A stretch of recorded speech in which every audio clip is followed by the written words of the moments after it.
Now let's talk about recording. Let's say you're an audio engineer trying to record an artist over Muse. The ideal way to do this is to control the artist's screen and record them in their own DAW. But if they don't have the necessary plugins and you want to record them into your DAW, you'll need to download at least one third-party audio cable to take advantage of Muse's features. We recommend the B cable, which is free on their website. We also highly recommend downloading Voicemeeter so you can share audio and record at the same time.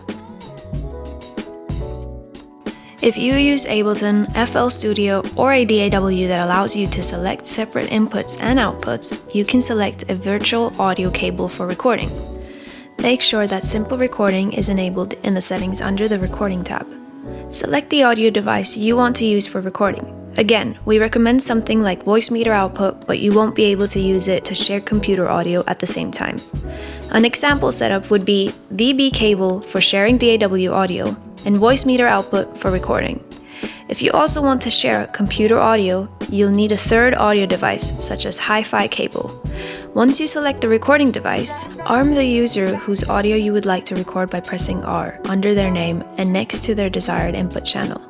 For example, if they're using channel 2 from a Scarlett Focusrite, that is the channel you should arm. Head over to your DAW and set the selected recording device as your DAW's audio input. You do not need to change the output or insert the Muse recording plugin. Now, when you arm a track, you should see a signal coming through Muse. If you don't see your signal or there are any issues, try restarting your DAW and trying again. Now that you have a signal coming through, hit record on your DAW as you normally would to capture the performance of your artist. Due to various network conditions, you may experience latency, but sit tight. We are working hard to reduce latency in the future versions of Muse. If you're a Pro Tools, Studio One, or Cubase user and can't change your DAW's audio input to be different from the output, this section of the tutorial is for you. First, make sure that simple recording is enabled in your Muse settings under the Recording tab. Select the audio device you want to use for recording. Again, we recommend something like Voicemeeter output, but you won't be able to use it to share computer audio at the same time. An example setup would be the B cable for sharing DAW audio and Voicemeeter output for recording.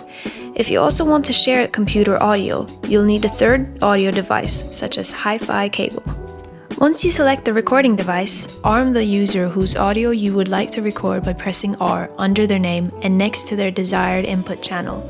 For example, if they're using channel 2 from a Scarlett Focusrite, that is the channel you should arm. Head over to your DAW and create an aux track in your project and assign an audio input to the aux track. Remember, this audio input needs to have an audio signal present or the audio will not be recorded.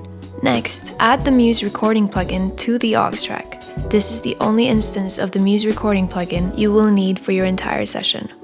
Check that the plugin says receiving audio, then assign the output of the aux track to a bus. Next, create an audio track that you want to record on and set the input of the audio track to the same bus. Arm the audio track and you are now ready to record as you normally would in your DAW. Please note that network conditions can affect the recording. There will be some delay and network blips will also be recorded. Due to various network conditions, you may experience latency, but don't worry, we're working hard to reduce latency in the future versions of Muse. With either way of recording, Muse will automatically save your recording to a file on your computer. The default folder that Muse creates for you is in Documents, Muse, Audio Recordings. To change this, you can go to the Recording tab under Settings. You can either enable or disable this function altogether, or you can also change the location of where your files are saved. You can also have Muse save a local copy of your recording if someone is recording you by toggling on this button in your settings.